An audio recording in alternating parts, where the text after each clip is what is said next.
My name is Arang Keshavarzian. I'm a faculty member here in the Department of Middle East and Islamic Studies at NYU, but I'm also a member of the steering committee for the Iranian Studies Initiative.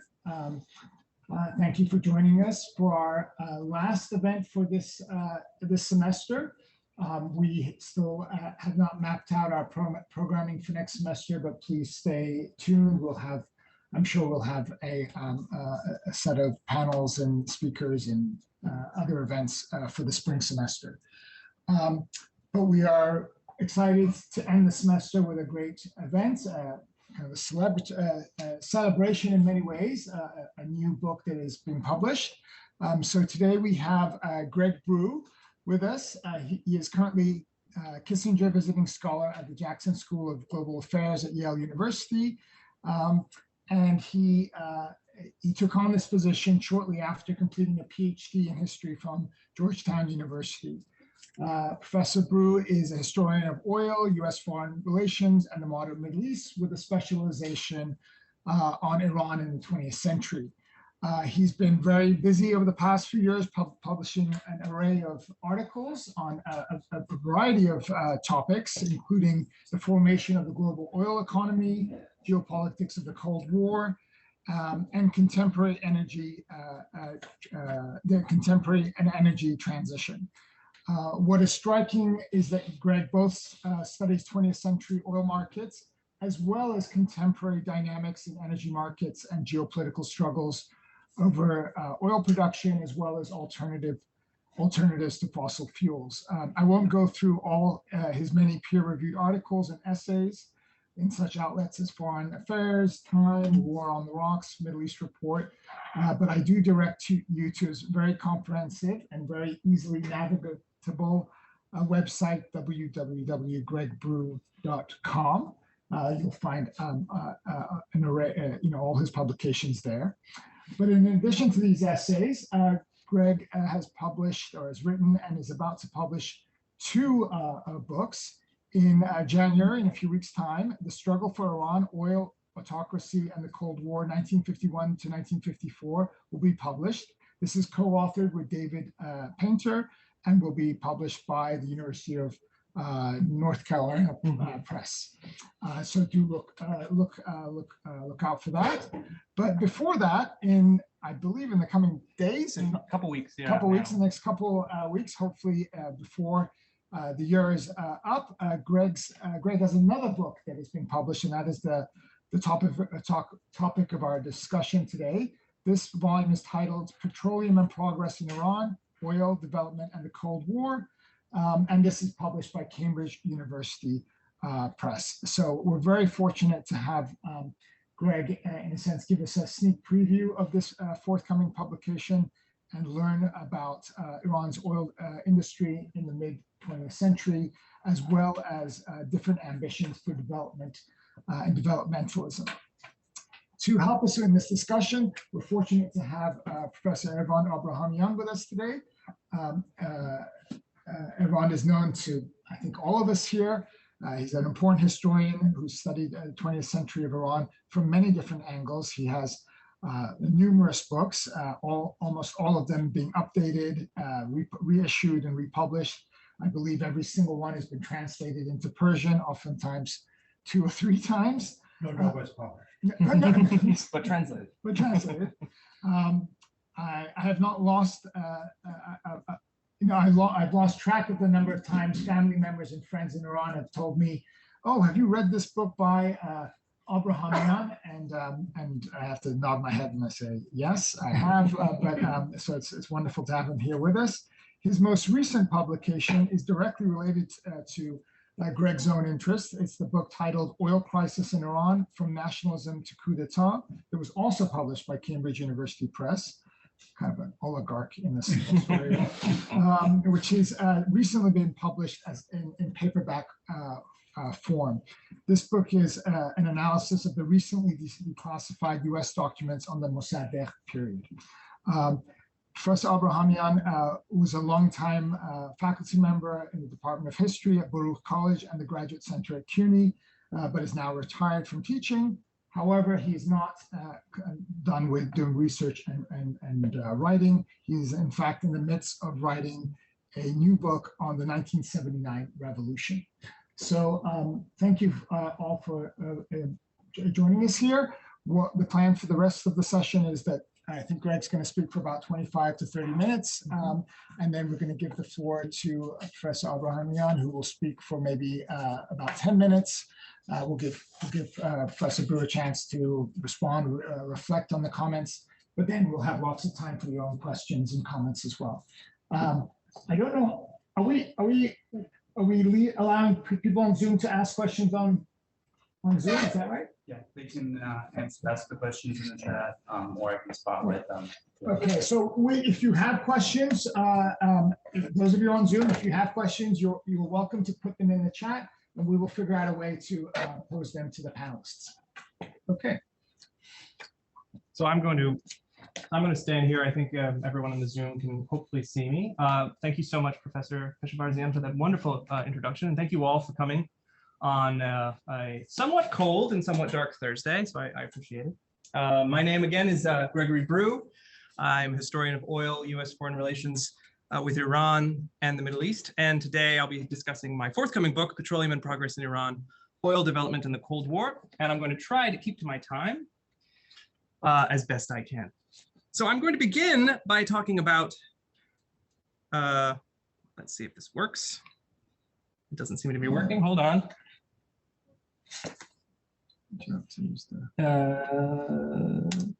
Okay, I may have to hit the, oh wait, nope, now we're working. Okay, sorry about that. I'm going to begin my talk today by talking about a man by the name of Hossein Mahdavi. Hossein Mahdavi was an economist who worked in the early 1960s for Iran's plan organization, the Sazman-e Barnameh. The plan organization was an extremely important institution within the Shah's government. It planned, organized, and executed Iran's development program, which in the early 1960s was known as the Third Plan. But Mahdavi had a very special role inside the plan organization. He worked as part of the Economic Bureau. And the Economic Bureau constituted the elite, not only of the plan organization's leadership, but also of the administrative technocratic class within the Shah's government. The Economic Bureau came up with the Third Plan. It organized it. It planned its overall execution. The Third Plan was to be a comprehensive reorganization of Iran's economy. It was budgeted at roughly $2.5 billion. And the economists and specialists of the Economic Bureau received help from the American Ford Foundation, the philanthropical organization, which provided a grant for the Bureau's establishment, a grant of roughly $3 to $4 million, as well as funding a team of Western economists from Harvard University who came to Iran in the late 1950s and supported the organization of the Economic Bureau. So Mahdavi and his colleagues worked alongside Western economists in the formation of the Third Plan within the government of Mohammad Reza Pahlavi, the Shah of Iran. Photographed here with President John F. Kennedy and Defense Secretary Robert McNamara. And I included this photo to emphasize the great importance that the Kennedy administration considered Iran not only the Shah's government, but specifically the Economic Bureau and individuals like Mahdavi. Now, of course, the US government had helped put the Shah in power 10 years earlier through the coup of August 1953. Over the course of the subsequent decade, the Shah had consolidated his position. He had developed Iran's administrative and military apparatus, accumulated power for himself. And for a while, the United States regarded Iran fairly favorably. They thought the Shah was doing a decent job in reestablishing himself following the coup. But by the early 1960s, the Kennedy administration had grown increasingly concerned at the course of Iran, the course of its political and economic development. They regarded the Shah as something of an incompetent leader. They thought him incapable of managing the government. And by the time the Kennedy administration came to power, there were concerns among Kennedy officials, such as Robert Comer, a member of the National Security Council, that perhaps Iran needed a new government, or at the very least, that its government needed to start moving in a different direction. So when the Economic Bureau was cultivated within the Third Plan, when elites like Mahdavi became more important to the Shah's government and to the execution of this economic development plan, officials like Comer thought it a positive development. In the words of Comer, this new government, this new alignment within Iran constituted the best and maybe the last hope of averting political chaos and the possible loss of Iran to the West. So for a time in 1961, things were moving in what the United States and officials like Comer regarded as a positive direction. In May of 1961, the Shah appointed Ali Amini as prime minister, who the United States regarded as a reformer, as a potential moderate who could unify the political factions within Iran. More importantly, Comer and others regarded Amini as an important ally to the Third Plan and to the Economic Bureau. In early 1962, in January, the Shah formally acknowledged and approved the Third Plan, which was to go into effect later that year in September. So from the point of view of the United States, these were positive developments. However, the Shah, to the dismay of Pahlavi and to others, took things in a different direction. Later that year, in 1962, the Shah moved against Ali Amini, essentially forced him from power. There was a rather complicated dispute over the budget, which is described in the book. But needless to say, Amini was forced to resign. The Shah reasserted his control over the government, and he sidelined the Third Plan and the Economic Bureau and reformed Iran's economic development strategy around what he called the White Revolution, which I'm sure many of you are familiar with. The White Revolution was many things. It was a series of reforms, changes to Iran's political system, the institution of various new ideas, new projects. But at its core, the White Revolution was land reform, a process of land redistribution that broke apart Iran's largest estates, eliminated the traditional landed aristocracy, and supplanted it with the power of the Shah's central state. Now, from the point of view of the United States, and the book describes the nuances here, but the essential takeaway is, from the point of view of the United States, this was a positive development. In the midst of the White Revolution, the attitudes among US officials towards the Shah changed. For men like Comer, the Shah was now emblematic of a modernizing revolutionary monarch. In the words of Comer, we fashioned a revolutionary monarch from the very model of a modern major general. Those were his words. The secret to the Shah's success could be summed up in one word: oil. During the 1960s, Iran's oil production increased dramatically, from roughly 1 million barrels a day in 1960 to nearly 4 million barrels a day in 1970. The development of Iran's oil production then translated into the growth of oil revenues. In 1960, Iran earned roughly $250 million a year from oil production. By 1970, it was earning over $1 billion a year. And of course, several years later, it would quadruple that figure in the midst of the oil shock of 1973-74. So access to oil revenues was crucial, not only to the Shah's successful execution of the White Revolution and consolidation of power, but also to the resolution of US concerns regarding the long-term stability of his regime. However, it's very important to acknowledge that the Shah and his government did not control Iran's oil during this period. It was controlled by a group of major Western oil companies, which are indicated here. They're sometimes referred to as the Seven Sisters, although there are really 8 companies that are important. And in the form of what was known as the Iran Oil Consortium, established in the wake of the coup in 1953, these major corporations controlled the level of Iran's production. They controlled the exports of Iranian oil, the refinement, transportation, marketing, and sale of that oil. And it was through the mechanisms of these companies that Iran's oil wealth was created. The companies, as a result, were under considerable pressure from the Shah's government during the 1960s to constantly increase production. But they were also under considerable pressure from the United States government to increase Iranian production. During one meeting, oil executives from Exxon and Mobil met with President Lyndon Johnson of June of 1964.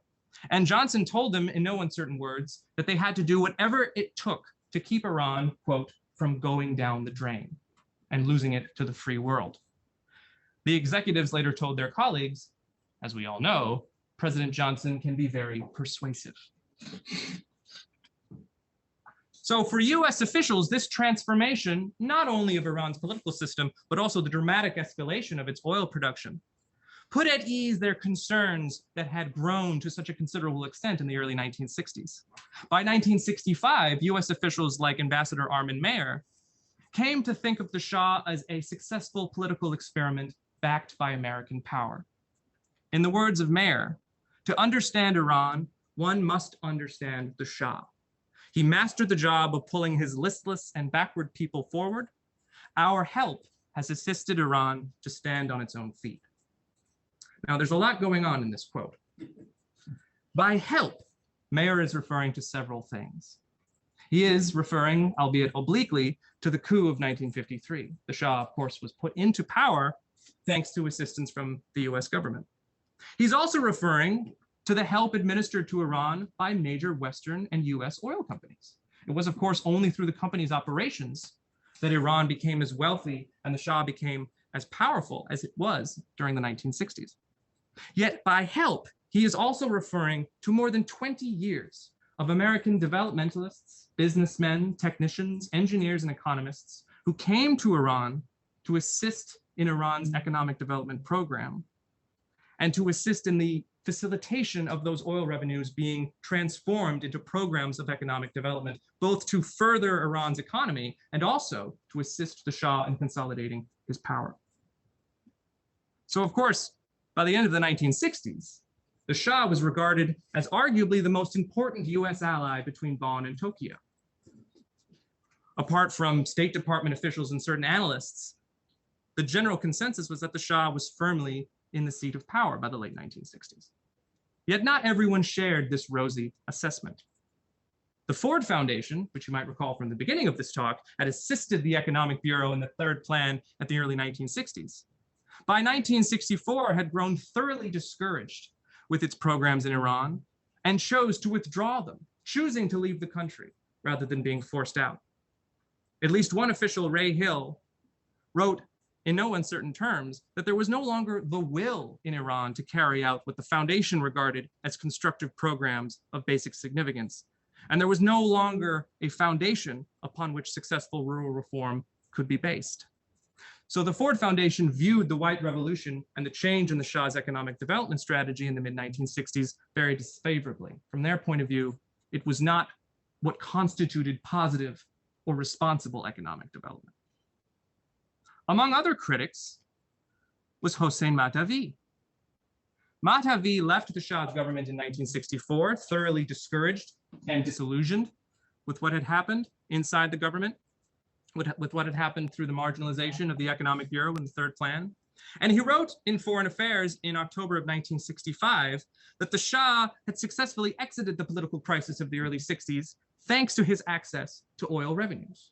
Oil made it possible for the government to finance its way out of basic immediate difficulties, such as crop failures in the early 60s, and then of course budget failures that occurred in subsequent years.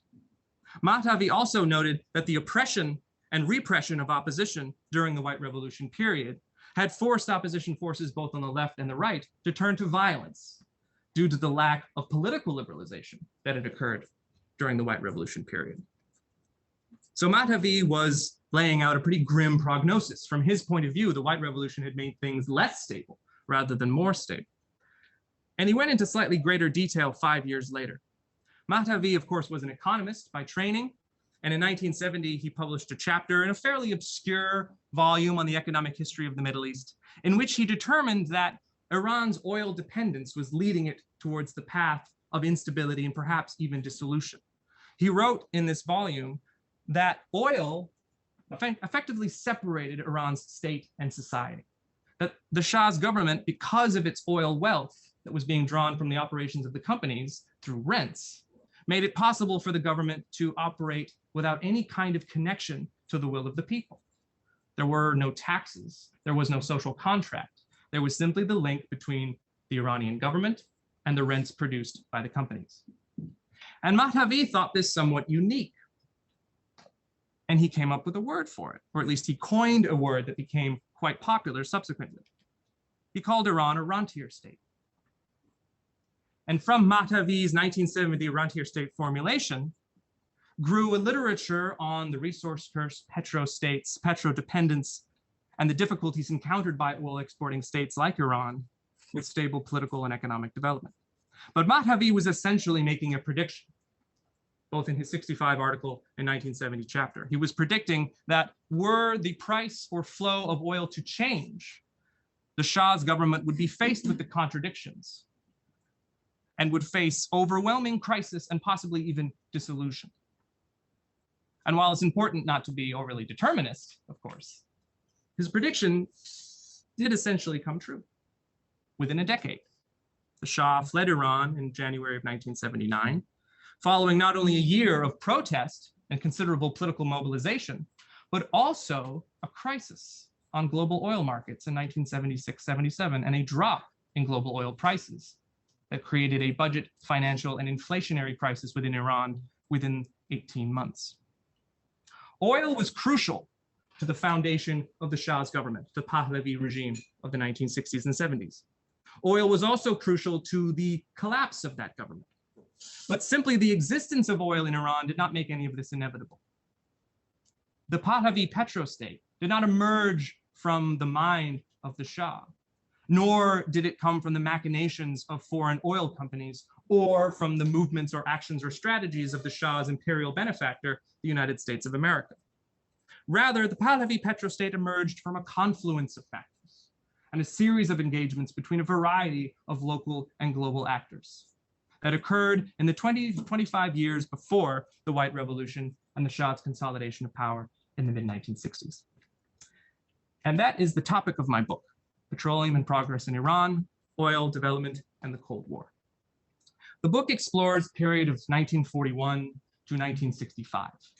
41 marks the beginning of substantive US engagement with Iran, as well as the beginning of US developmentalists traveling to Iran and engaging with Iran's economic development program.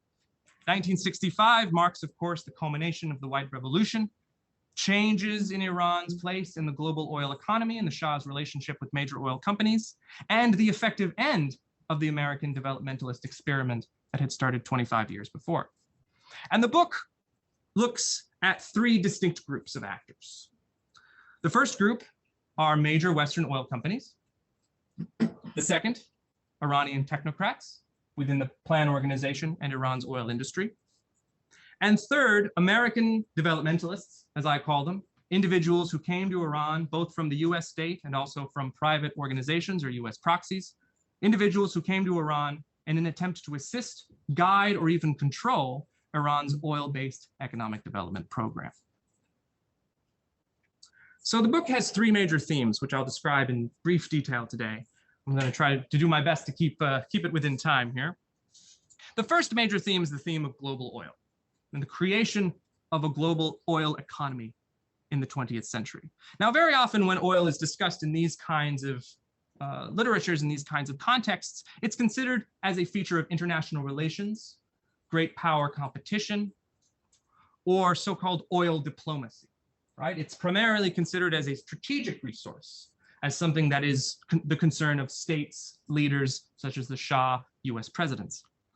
However, my book takes things in a slightly different direction. I examine global oil as a capitalist creation. I look at oil companies as significant actors and the creation and operation of what I refer to as an oil oligopoly. What is an oligopoly? Sort of a strange term for anyone who hasn't spent any time in a business class. Oligopoly refers to a union of large producers who collude or otherwise cooperate to manage production, control price, limit competition, and maximize profit. And in the mid-20th century, a small group of major corporations, most of them American, some of them British, one French. In the mid-20th century, these corporations established an oligopoly to manage the flow of oil through the global oil market. They did this for a variety of reasons, but most of those reasons were essentially commercial. They did it to protect their own profits, to restrict competition from rivals, and to ensure the stability of price, to ensure the stability of supply and demand and the stabilization of price. So it's crucial, I argue, to understand oil as a feature of the international system, primarily by examining it from its capitalist roots up. And that means examining it from the point of view of these companies. So how did the companies control global oil? You'll see from this map, we have a variety of oil flows from Latin America, South America, and the Middle East to major markets in the United States, Western Europe, and Japan. How did the companies control the flow of global oil? Well, they did it through a concept known as the oil concession. What is a concession? A concession is a legal agreement between the major companies and local states, both in the Middle East, Latin America, East Asia, and elsewhere.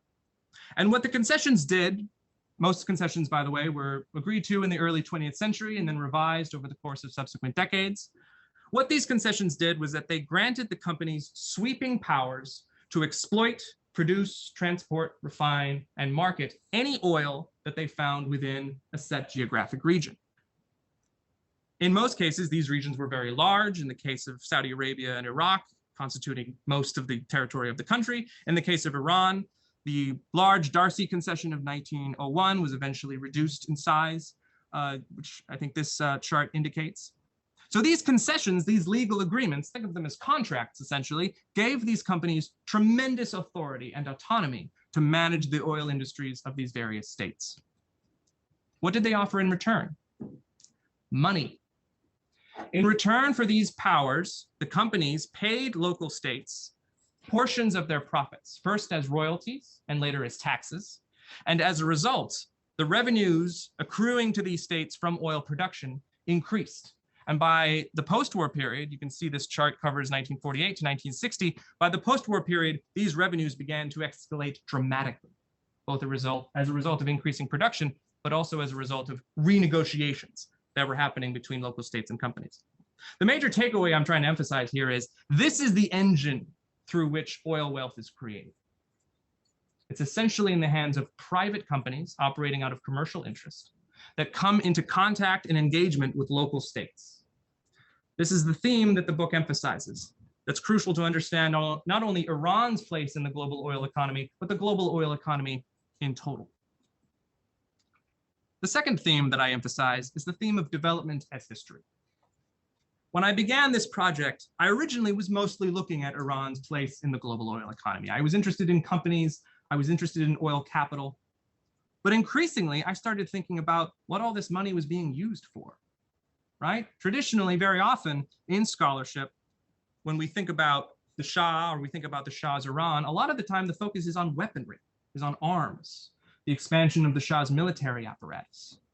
But as I dove a little bit deeper, I understood that in the 40s and 50s and 60s, before the Shah sort of fully consolidates power, the primary concern is money going towards economic development programs, going towards the first, second, third plans, and other development projects of that nature. So I became very interested in the idea of development as history. Of course, there is now a developed scholarship on this, the work of historians like Nick Cullither, David Ekblat, Niles Gilman, etc. I was very interested in this concept, both in the context of Iran and also the context of the greater oil producing region, right? The use of oil revenues to support it, strategies of economic development. But as I was going a little bit deeper, I saw that there was a division between what was happening, so to speak, on the ground and what was happening in the world of global oil, right? When we consider things like the first, second, or third plans in Iran or the development of, let's say, Venezuela, petro-state of the to do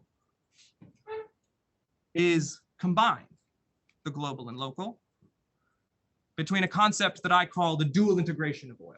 So essentially what the dual integration of oil argues is that it's impossible to understand the progress of Iran's economic development strategy, the growth of the Pahlavi petro-state, without also considering its relationship to global oil capital, that the two are linked, global oil and local development. So the book, as Ervand will no doubt talk about, the book engages quite heavily with this concept of dual integration, that understanding that petro-states like Iran, like Pahlavi Iran, are essentially born out of interactions with a global oil economy, that it isn't simply the application of oil wealth on the ground. And finally, oh yes, a quick, I wanted to acknowledge this very quickly.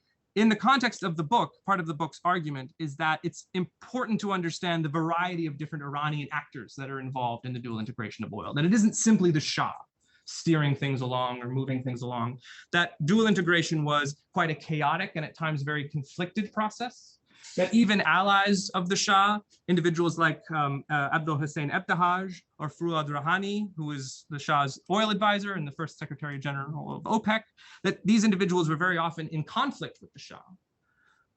And of course, more notable examples, Mohammad Mossadegh, who was prime minister in the early 1950s, who rejected dual integration as a concept, who thought that Iran should break from the companies rather than draw on them and draw on their operations, either for projects of economic development or for his own sort of political aggrandizement.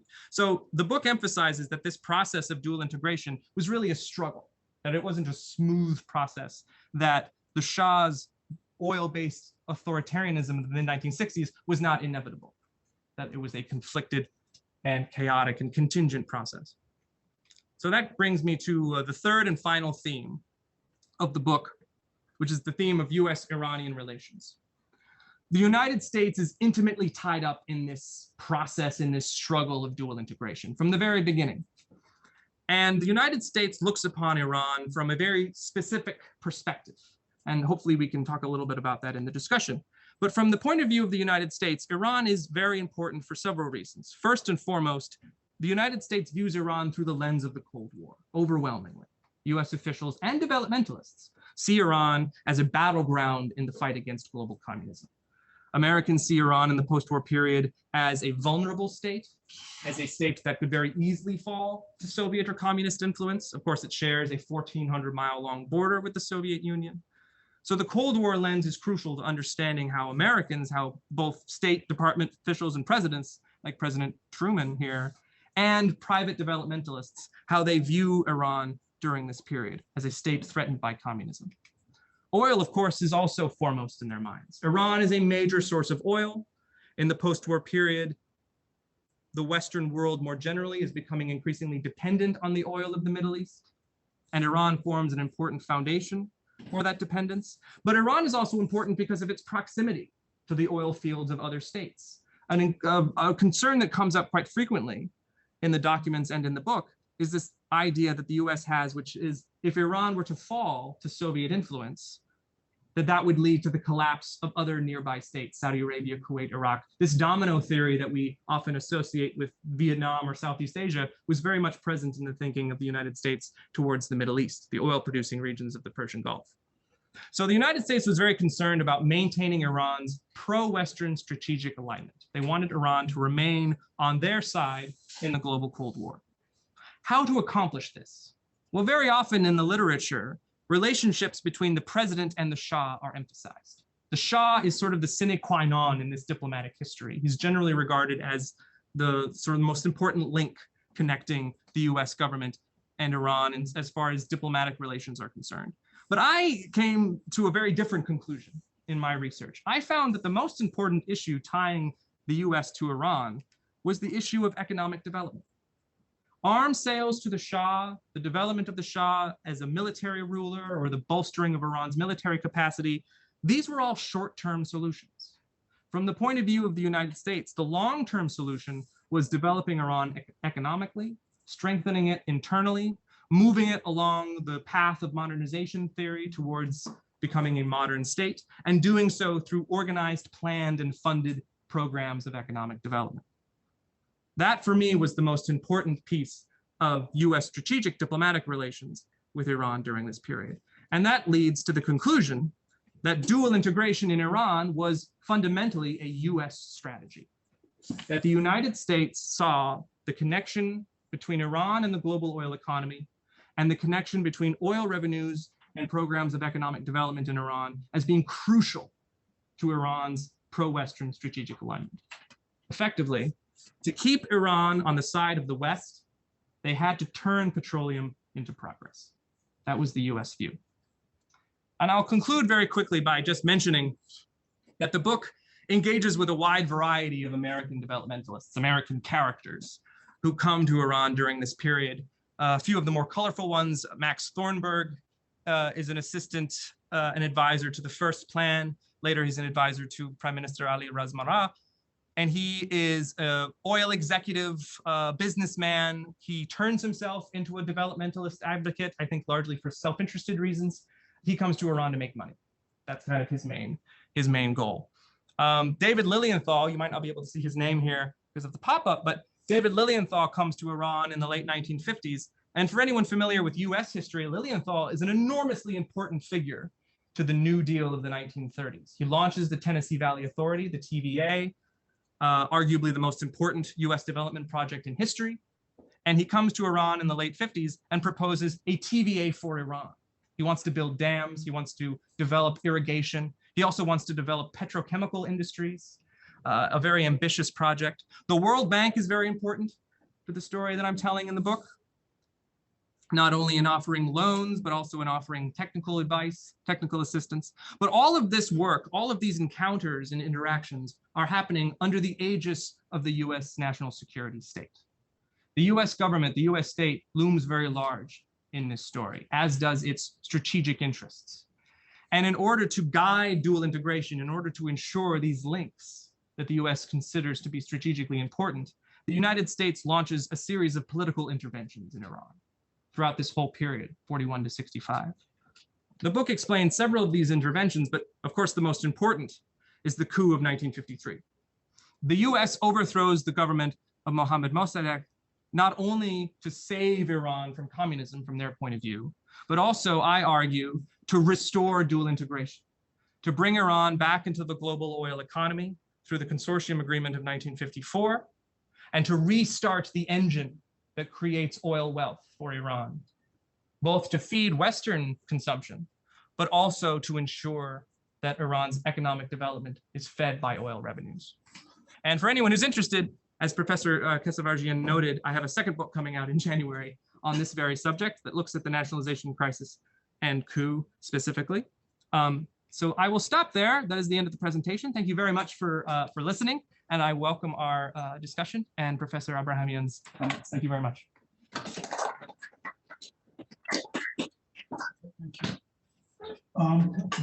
As you can gather, Greg has written a very sophisticated novel argument about the intimate links between the dual process of, on one hand, oil production, oil income, and on the other hand, the use of income in economic development, what used to be called tariff modernization. Now, I won't go over his complex arguments. I highly recommend you to read his book about it. What I want to do is concentrate on basically on two issues that are not directly dealing with the period he deals with, but the earlier period and the later period, because both of them show the complexities about the situation he's dealing with. First, about the origins of the Cold War. This sounds peripheral to his main argument, but since the book actually puts the whole story in the context of the Cold War, it seems irrelevant. According to the conventional wisdom, and Greg seems to subscribe to this wisdom, the main dynamic of the Cold War was Soviet ambitions. The argument was after World War II, Stalin was eager for world domination and expansion of Soviet empire. And this obviously was a threat to the rest of the world, and the US stepped in to contain the Soviet expansion, and thus you had the Cold War. In fact, I think if you look at more carefully in the origins of the Cold War, you see that some of the complexities and what the reality is doesn't fit the image. Most of the conventional histories of the Cold War about the Middle East start, in fact, with the Soviet demand for oil concession in Azerbaijan, and that starts the rolling. But if you actually look at the Iranian politics at that time, what is surprising and is not rarely mentioned is the Soviet demand for oil in 1944 was actually triggered off by British and American secret negotiations to get an oil concession right on the Soviet border in Azerbaijan. And this, if you think about it, it boggles the mind. In 1944, when the Soviet Union had lost some 20 million people fighting the Nazis, their dear friends, the British and the Americans, were basically secretly trying to get an oil concession right on their border. And the Soviets had actually in 1921 given up the rights to an oil concession in the area, because in the Tsarist period, the Russians had concessions there on the understanding that this area would not be given open up to other countries. Yet here in the midst of World War II, the Iranian government was negotiating with American company and with Shell to give an oil concession right on the border, literally a stone throw away from Baku. And this has prompted then the Soviets to demand their oil. And that started off the crisis. So where you start the story actually leads you to a very different conclusion. But most of the conventional historians like to start with the Soviet demand rather than what went on earlier. Interestingly enough, the Soviet concession would have been almost like a 50-50 deal, which then became the American basic formula. But at that time, it was quite progressive to have a 50-50 deal. So now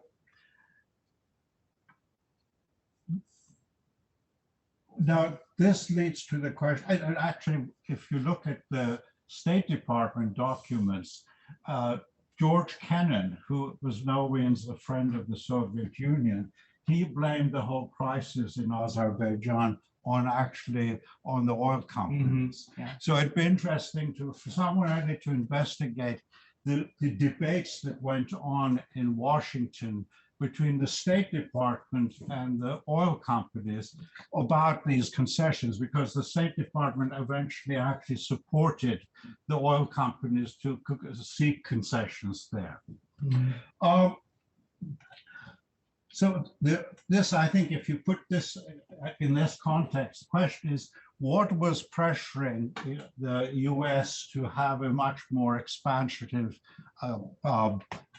policy in Iran, even before the Cold War? And I think there are two arguments here. One is this obsession, and of course it turned out to be a false obsession, but still it was a real obsession at that time, that America was running out of oil and needed to have access to new oil. Now, we can now joke about that, but at that time, this was another issue, important issue. Another issue that ties to the issue of development is that the way America can avoid going back to the Great Depression was to have much more markets and development elsewhere. And capitalism had to expand constantly. Otherwise, if there was blockage, it would go into another depression. So there was always a search for markets and of areas to put capital.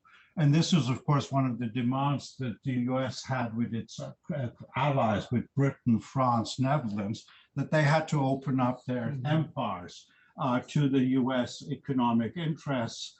And they had to do that, in fact. They had no choice. So it's part of that same thing in Iran, that the US, even during at the end of the World War II, there was this impetus, the drive for expansion of American capitalism into the country. So that's where Lilienthal comes in. You mentioned in the 50s, but actually earlier in 1947 or 48, Lilienthal was involved in it. At that time was the biggest, the most ambitious American program abroad, was to set up building construction in Iran. And Mossad there, incidentally, had literally cross paths with Lilienthal people in the Royal Palace grounds. Mossad that was there to protest the rigging of the elections. Lilienthal people were there to have this, at that time, $100 million project of building dams and so on And Mossadegh was opposed to this because his argument was such a huge deal with the United States would then encourage other countries to demand similar deals. And that would basically end Iran's attempt to be neutral in foreign policy. So I would say, if you put it in the context of the Cold War, which may be true, the dynamism here, the aggressive pressure is not coming so much from the Soviets, it's from US imperialism and capitalist interest to expand as much as possible, and Iran becomes an obvious place.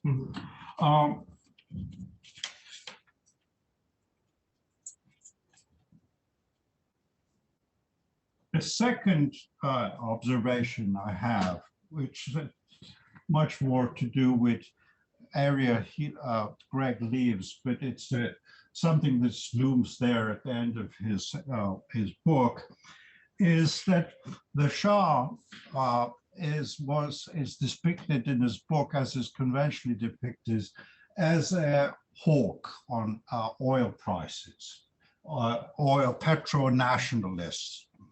And for good reasons, this image is there. If you look back, if you're young enough to remember, in the 70s, the Shah was often described in the press as an oil hawk. A secretary of the Treasury in Nixon's administration called the Shah a nutcase. Then he had to apologize. He meant really a nutcase on oil prices.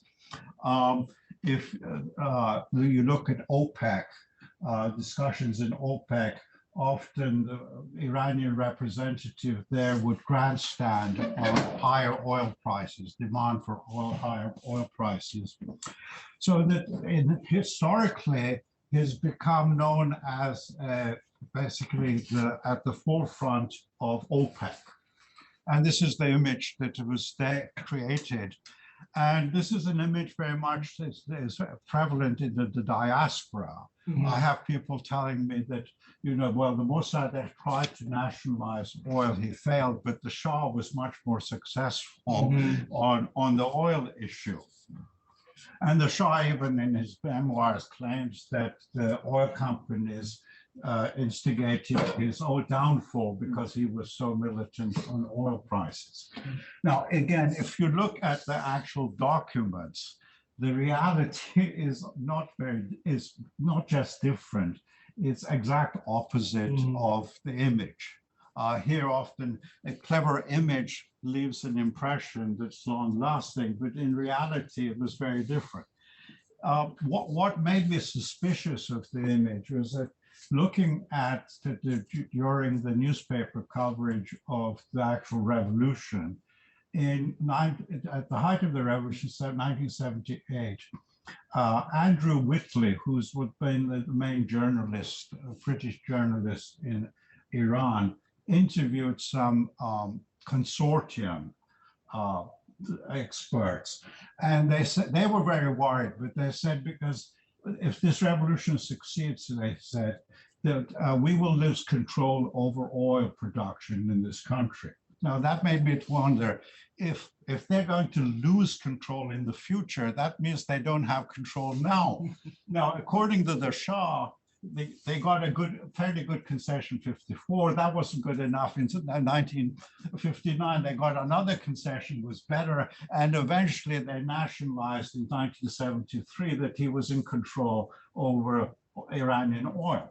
In reality, what you find, ironically, is although Iran was the first country to nationalize oil, it still had not nationalized oil in 79. Mm-hmm. Mm-hmm. Oil production was still in the hands of the consortium. Now, there were areas that NIOC had control, which it didn't have before 1953, but the bulk of Iranian oil was under consortium. And each consortium member decided how much to produce and not to produce. They used the term lifting for some reason. So the Shah was in no position, in fact, to have much influence about prices. You could go to OPEC and grandstand and say, you raise the prices, but the only way you can actually raise prices is if you can actually control production. And the Arab countries, by the 73, had actually nationalized their oil companies. They could decide how much to not to produce. And it was that decision in 1973 that led to the oil embargo, the Arab embargo against Western countries that were supporting Israel in that Arab-Israeli war. That led to the quadrupling of oil prices, nothing to do with the Shah. In fact, he opposed that embargo, but he piggybacked on the oil rise, and he made it as if here he was instrumental in that quadrupling of the oil prices. So then if you look at then what afterwards, you actually see that national oil people like the experts, Iranian experts, they would admit that the Shah was not interested about control over oil production. He was just interested in revenue. Mm-hmm. So as long as he could get revenue, that was fine.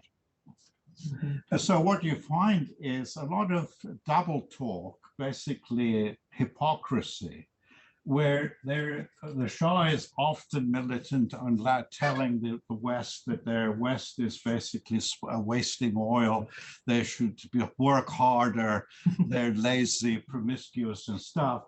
But underlying that, he was quite willing to actually undercut OPEC. Mm-hmm. And this you find in CIA documents. Something that boggled my mind, that the Shah at one time offered Nixon, Kissinger to basically fill the strategic reserves with oil, basically a fraction of the real cost, which would of course basically double-crossed all the other OPEC countries. And the only reason the deal didn't go through was because Kissinger warned him that this couldn't be kept secret. It would eventually come out into the public. So that didn't work. Another strategy he had was to blackmail. They couldn't blackmail the oil companies because they decided, but what he tried to do is put pressure on the oil companies via the UK government and US government.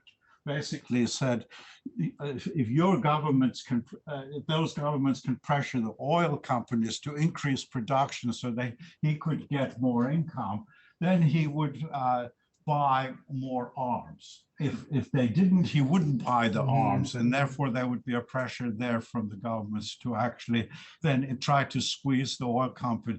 But the oil companies are in the business of making profits. They weren't in the business of helping the Shah. So that often didn't work.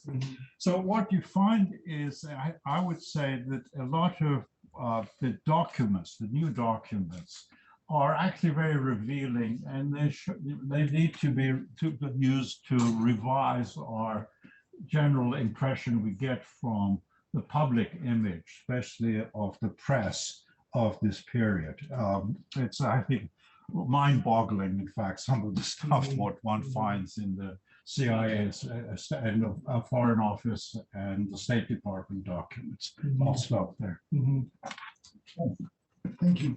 Maybe we'll give you a few minutes to maybe pick up a couple of those themes or address any of those issues, and then we'll open it up to the floor. Well, thank you so much for those wonderful comments, Professor, and thank you so much for reading the book.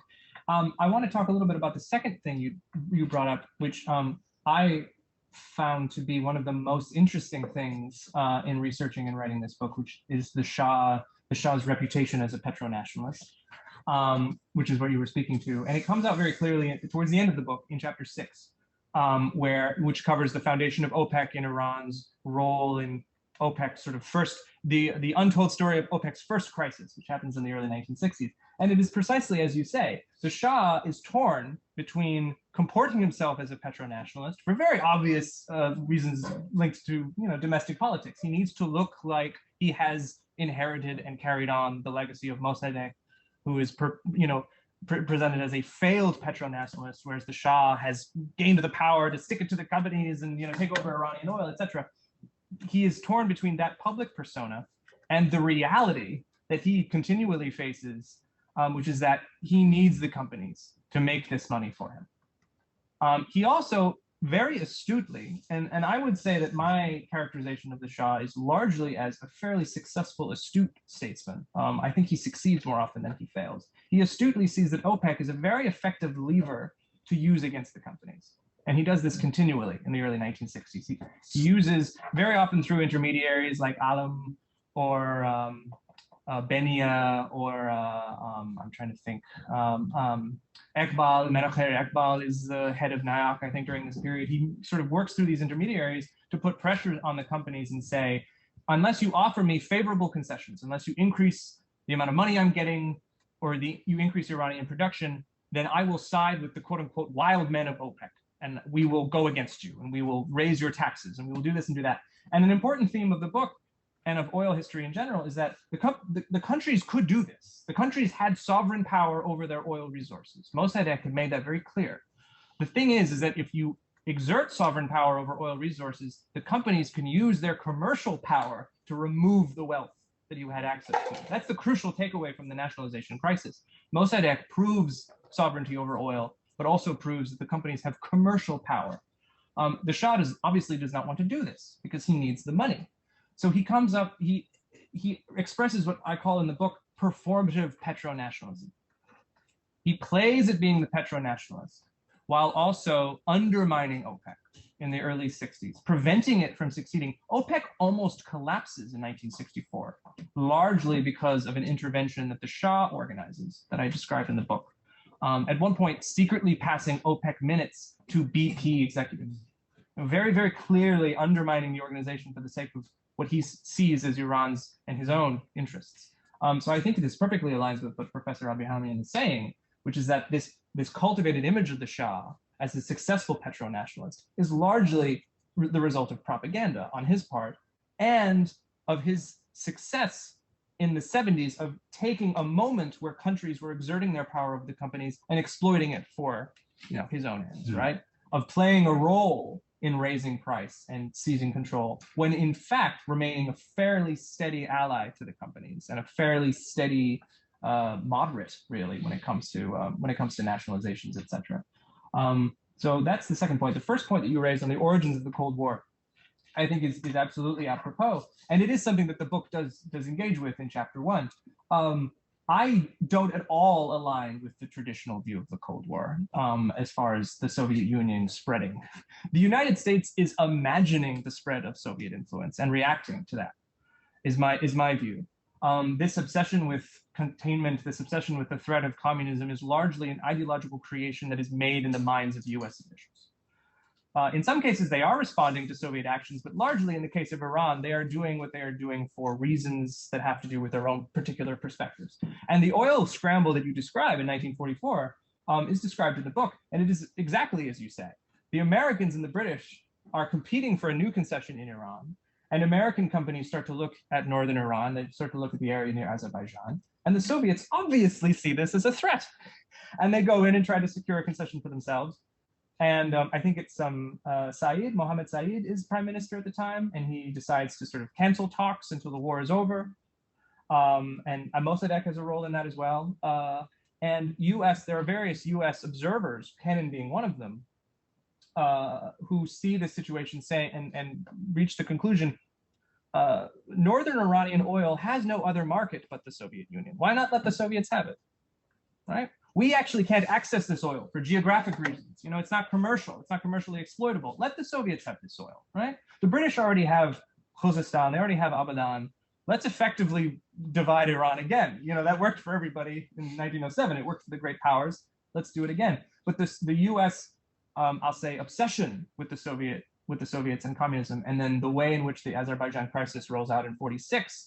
There's telegrams, dispatches from the consul in Tabriz, the American consul in Tabriz, who is convinced that Soviet columns are about to roll into Turkey. There's a panicked reaction. So I think that the Cold War as a frame from the US perspective is all about the spread of communism. But in reality, it's precisely being created, as you say, by these American impulses. And I try to be careful in the book to focus in on perspective more than reality, because I think it's an important frame for how the U.S. is interacting with Iran. I think I'll stop there because I think I spoke to your main points, and we can open things up for discussion. Great. Yeah, we have a good 30 minutes or so for questions and comments, both from the audience physically here, but also those of you who are following this on Zoom. I will abuse my privilege or my power, neither commercial nor sovereign, as the moderator, to maybe at least ask one question. I'll hold off on some others, but this was a fascinating talk. I did have the pleasure of reading the opening chapter of Greg's book, and I'm looking forward to the winter break to read the rest of it.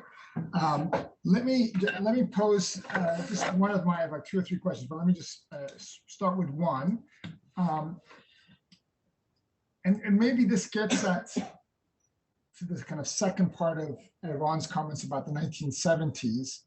To be fair to you, your book ends in the mid 1960s, if I'm not mistaken, right? And this gets to this concept of the global oil economy, right? Yeah. Right. So and the notion of these 7 sisters and the oligopoly system.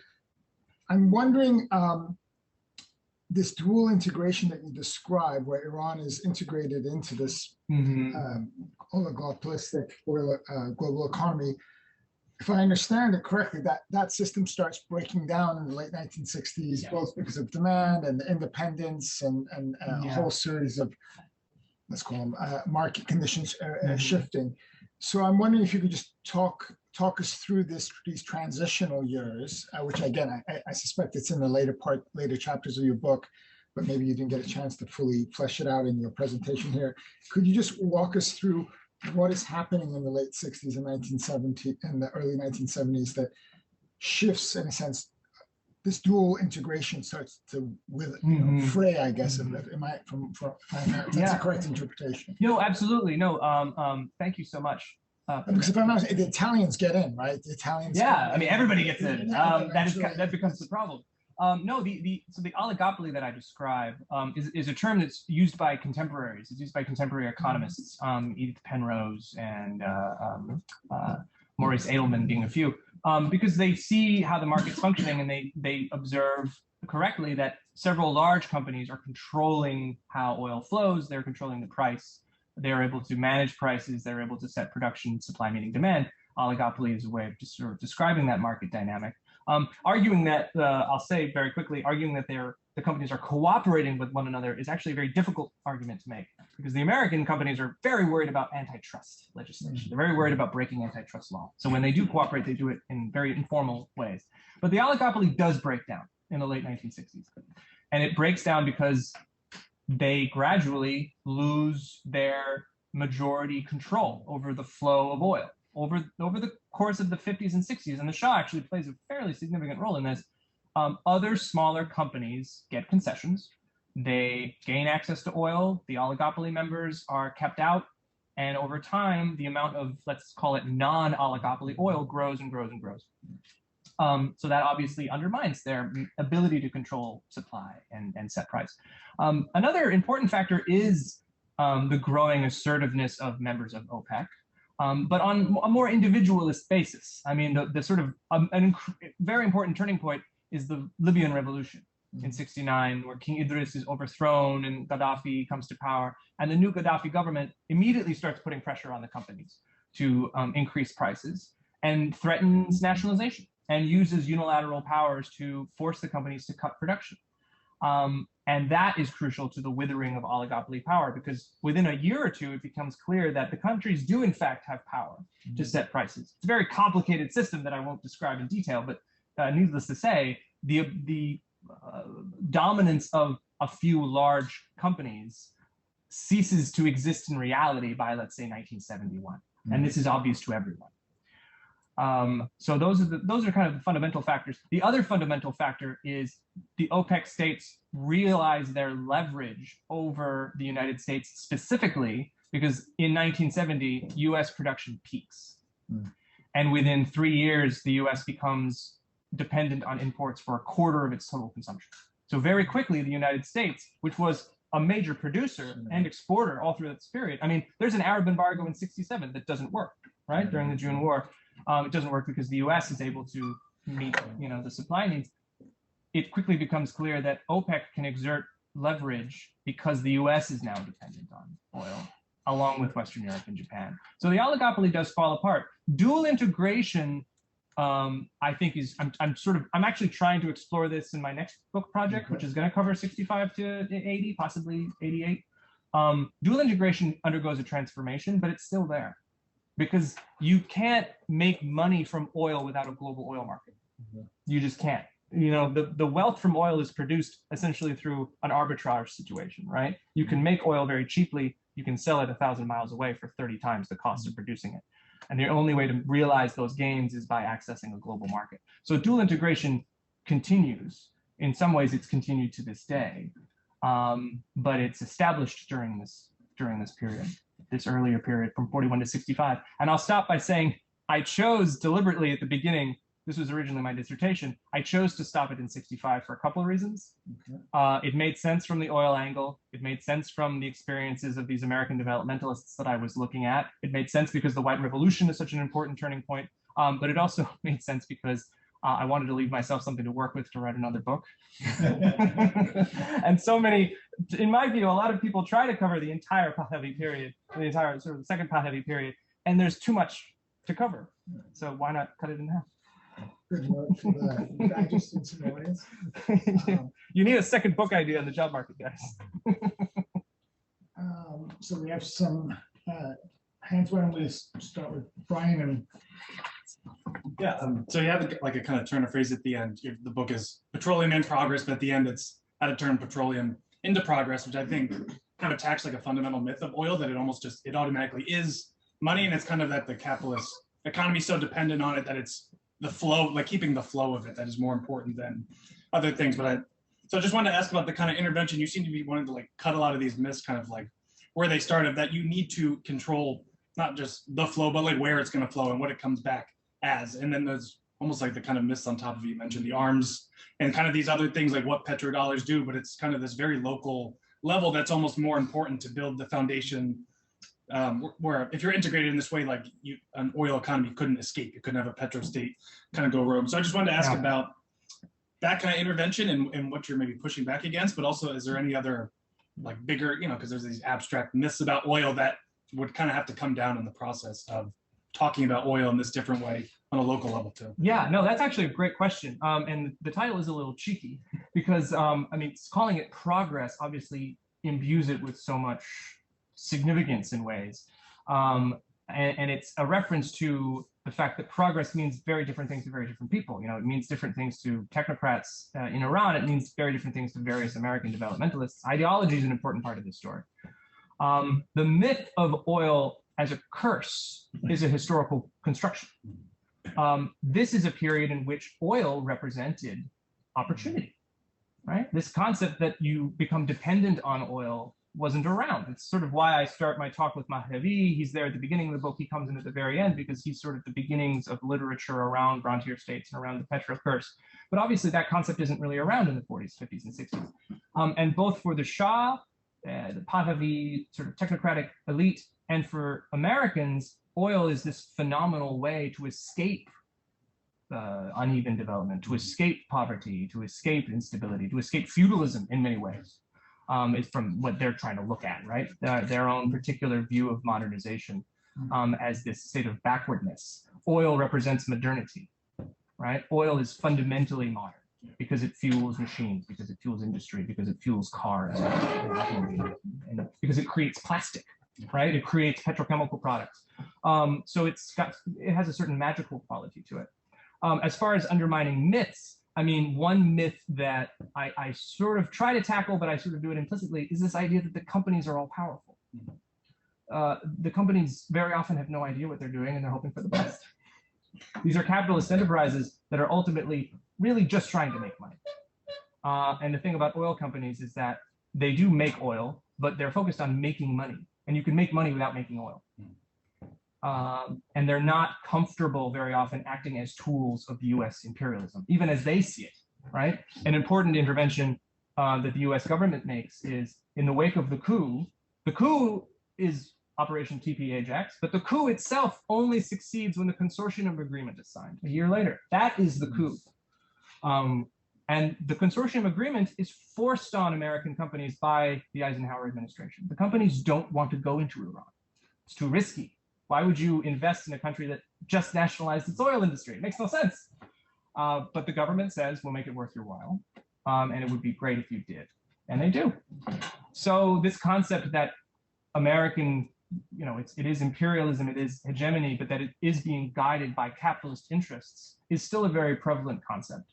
And if you examine the companies as actors, you come away with some very different ideas. And sometimes it's hard to come to simplistic assertions about the interactions between the US national security state and private oil companies, in the same way that it's sometimes difficult to come to assertions or clear, simple arguments when you're establishing the relationship between the Pahlavi state and the companies. Sometimes the companies exerted their influence over the Shah, sometimes it was the other way around. And so it's very important to contextualize and find empirical support for your arguments. That's really what I'm trying to do in this book, is really get into the archives on the subjects as best as I can, and try to unpack some of these more common ideas. Yes, maybe we should have also introduced. Oh, sure. Feel free to introduce. Introduce yourself briefly, and then yourself. Sure, I'm a fourth-year PhD student here. I've been following for a decade on Twitter. Has it been a decade already? So my question kind of builds on Arang's question, but kind of going back a decade earlier and to chapter 6 and the foundation of OPEC. Was that driven by this oil oligarchy that you talked about, or was it mostly the states and the petrodollar that drove that?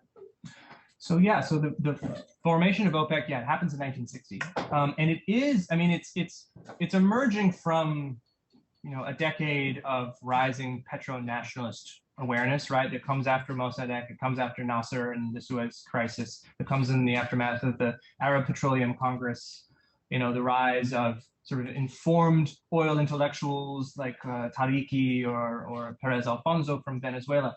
So these ideas are very much in the mix. But when Tariki and Perez Alfonso found OPEC, they're responding to a specific thing. And the specific thing they're responding to is the companies unilaterally reducing the price of oil in 1960. They do this because at this point in 1960, a glut has formed in the international oil supply for a variety of reasons. There's a recession in the United States. The Soviets are starting to export more oil. There's less in demand. There's independents who are coming in, who are filling the market. So the oligopoly members see this situation and they see it makes commercial sense to cut the price. Obviously, cutting the price is the worst thing if you're a country that depends on oil revenues. The company can manage it, the country cannot.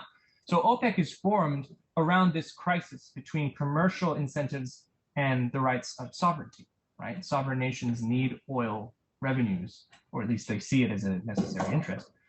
So it is a response to a specific action by the companies, but it's also a response to this growing awareness. I have one document that I think it's a British Foreign Office document that says, if OPEC hadn't been found in 1960, someone would have had to found it anyway. It would have emerged from this moment. But the price cut is the immediate inciting incident. And funnily enough, after 4 years of endless negotiation and a crisis, the companies never cut the price again. So. Hi, my name's Rob. I make videos on these topics occasionally. I think I've been following you for a couple of years on Twitter. Right on. Maybe this is a little off topic, but I was really struck. You were talking about the oligopoly pretty much falling apart by 1971. And then we've got the oil crisis, 1973, that obviously had some direct causes, but was OPEC sort of spoiling for a fight? Were they looking for an opportunity to sort of exert this new power that they felt they had, or is that? In a way, yes. the desire to exert a greater degree of control over price and production had been there since the early 60s. A phenomenal resource that I drew from my book were the diaries of Fuad Rouhani, the first OPEC Secretary General, and he thinks about this problem a lot. And he basically says, like, we want to have control over the price of oil because it is crucial to our national well-being. But we recognize that we don't have that power because the companies control the market, because there's an oversupply that they can draw on. If we try to cut production, they'll increase production somewhere else. They'll divide us. OPEC is a fundamentally weak organization. By the end of the 60s, the market conditions have changed. OPEC states are more assertive, and they want to increase the price of oil, but they're also responding to exogenous factors. They're responding to inflation, right? The price of oil has been fairly steady over the course of the 1960s. In real terms, it's been declining. Inflation worldwide is increasing in the late 1960s and increases very rapidly in the early 1970s. The OPEC states are responding to that, right? Why maintain a stable price of oil if the price of every other good is increasing? Someone like the Shah is sort of spoiling for a fight, but the Shah is also putting himself in a position where he has to increase the price of oil because he's increasing the budget for not only his military, but for the National Development Plan. Something that I'm trying to work on in my new book is the elites who come back to work for the plan organization in the late 60s, they rename it the Plan and Budget Organization in the late 60s, early 70s, are grappling with the Shah's desire to increase the budget every few months. And they say, we can't do this. We can't make this money out of thin air. The only way to do it is to increase the price of oil. So there are exogenous factors they're responding to. There's the rise of petronationalism, but there's also rising costs that they need to adjust to. There is an increasing desire to take the companies out of the equation, because the companies by the late 60s are sort of operating as middlemen, right? They're maintaining this position because they've been there for decades. But this myth, that's another myth that the book deals with, is during the nationalization crisis, the companies proliferate the idea that Mossadegh can't run Iran's oil industry because he doesn't have enough educated technicians to do it. Like, Iran is incapable of managing its national oil industry. Obviously a very sort of racialized, orientalized view that they're perpetuating. It's not true. Iran can run its oil industry. It can't sell the oil because it doesn't have access to tankers and markets. By the end of the 1960s, the myth of the incapacity of these oil states has clearly gone away, right? There are Saudi, Kuwaiti, Iraqi engineers who have PhDs from Harvard and UT and Ohio. Like, they know how to run the oil industry. So they are ready to take over, but it is a gradual process, right? The shock, the oil shock, is in some ways a misnomer, because the process leading up to the shock had taken years. And then in the aftermath of the shock, there are years subsequently where the companies continue to have a pretty significant role in the operation of the international oil economy. I was actually just looking a few days ago at the records of a financial analyst who was working in Dallas, who was basically writing reports for investors every week, telling them which oil company stock to invest in. And he says in 1976, 77, the companies thought 73 would be bad for them. It wasn't. Turns out nationalization doesn't really affect profits. Like, they do okay. They do okay. By the 80s is when they really start to struggle. And they have Ronald Reagan to thank for that, but that's in my new book. That's my next book. I can give you a tease of that, but you know, the archives that still need to be visited to back up that assertion. But I mean, the secret of the OPEC success is basically accidental, that there are very few major producers of oil. And you get to other commodities like copper or sugar or any other primary. There's so many other producers that it's hard to cooperate. But it's even nowadays, when you talk about OPEC, you're talking about basically Saudi Arabia. And in our period would be, in earlier period would be Libya, Saudi Arabia, the Gulf states, and Iran. So if you can get 5 or 6 countries to cooperate, then you can basically raise the price or lower the price. Yeah. And the context of the first shock is important, because while supply has become limited for this moment, suddenly the market tightens. Nixon and the governments in Western Europe and Japan are engaging in very aggressive economic policies. They're really trying to accelerate economic growth in 72 and 73, which places immense pressure on demand for oil. At the same time, passing environmental legislation that makes coal less competitive. There's price controls for natural gas in the United States. So it is sort of a moment in which OPEC is able to act that they really are never able to successfully recapture. It's not something that happens a second time. And one more. As it pertains to the Ford Foundation, what was it that really made the White Revolution a net negative for them? So they were primarily responding to how land reform was being carried out. They had been proposing land reform for a decade. The Ford Foundation and sort of other Americans have been very, very interested in passing meaningful land reform legislation. And the problem that they kept running into was that, the Shah didn't want to antagonize landowners. He didn't want to antagonize the traditional elite all throughout the 1950s and early 60s. When the White Revolution happens and land redistribution begins, there is a certain degree of enthusiasm or optimism. But what really annoys the Ford Foundation is that the Shah's doing it without their help.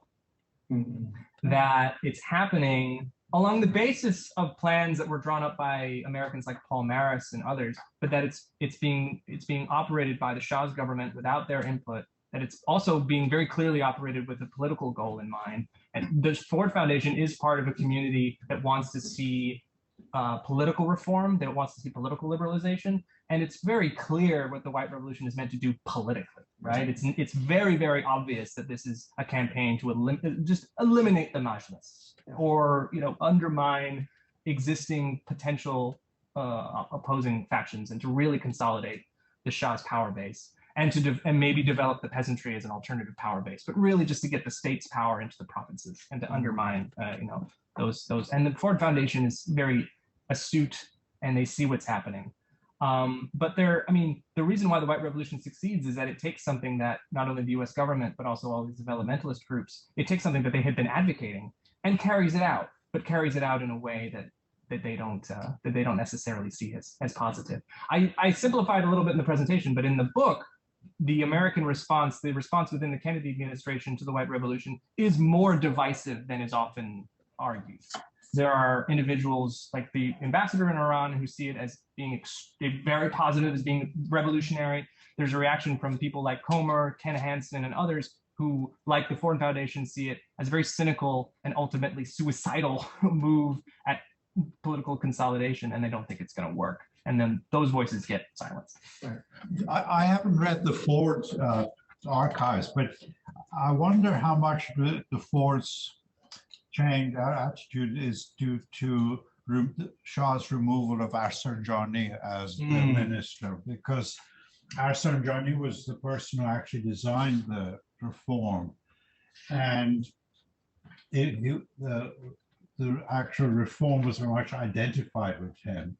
And then there was a Congress of peasants, and Arsanjani got more clapping and cheers than the Shah did. So the Shah dismissed him promptly and sent him off to Italy as an ambassador and replaced him with an army officer. And then that became the second phase of the land reform. It could have been that would have tipped the Ford Foundation attitude. Yeah. One last thing I'll say is the technicians in the land reform, sort of the agrarianists from the foundation and others, their number one concern was, how do you carry out land reform without depressing agricultural output? They're thinking in terms of productivity. They're thinking in terms of development, sort of in a macro scale. And the big problem was always, if you carry out land reform, you break up all these relationships and you end up with lower output than higher output. And their concern with the White Revolution was that it was being carried out sort of so quickly and so chaotically that the net impact would be negative economically. And initially, that does seem to be the case in 63 and 64, until things sort of take a turn in 64. The Hassan Ali Mansour government relaunches the third plan, and there's suddenly a lot more oil revenue than there was a year before, and that kind of helps push things along. But the Ford Foundation is very skeptical of the White Revolution, really, from the get-go. I don't know how much it has to do with Arsanjani. I think it's a lot of things. I'm not actually sure if they're too keen on Arsanjani. I think they see him as a little bit too much of a radical. the foundation people do. I think we have at least one question in the chat that I want to get to. We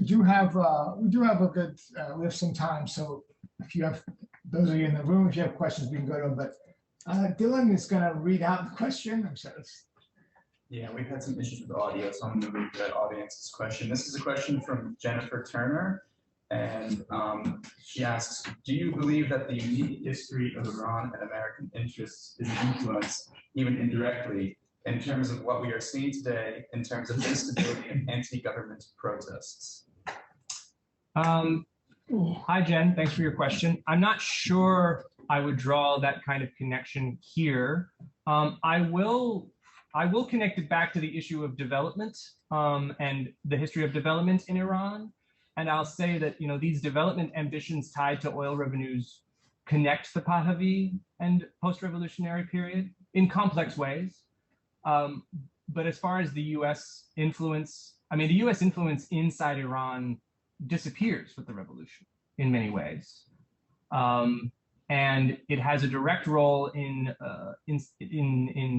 carrying out the coup of 1953, and it attempts to intervene in Iranian politics at other periods, very often unsuccessfully, as I argue in the book. So, you know, drawing out the nature of U.S. influence over Iranian domestic politics requires, I think, a great deal of delicacy in the archive and in viewing the archival evidence. So I'm not sure I would draw a clear connection between this older period and what's happening currently. She says, thank you for this answer. Okay.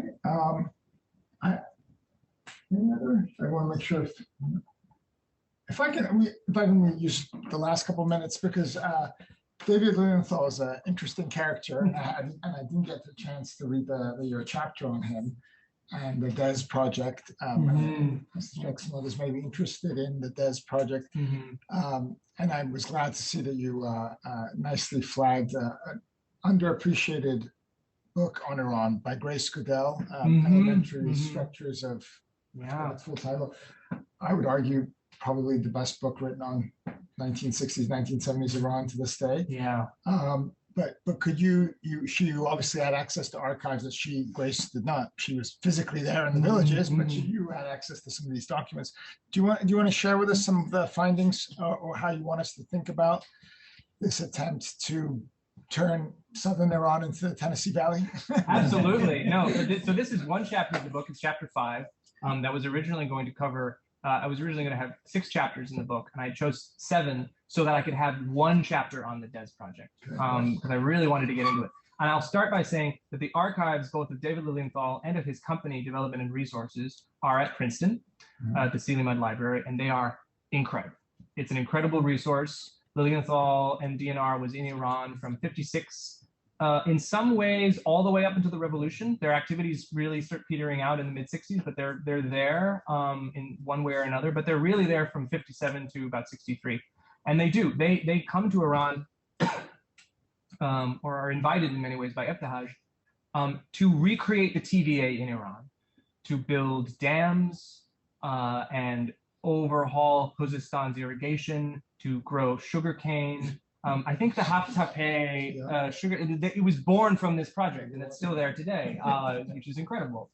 The DES Dam, obviously. A disaster. No, when you look at their original plan. This is, you can connect to the protest. The farmers who were protesting. There you go, yeah. You actually on can. last It's summer. Lilienthal's fault. The children of Lilienthal.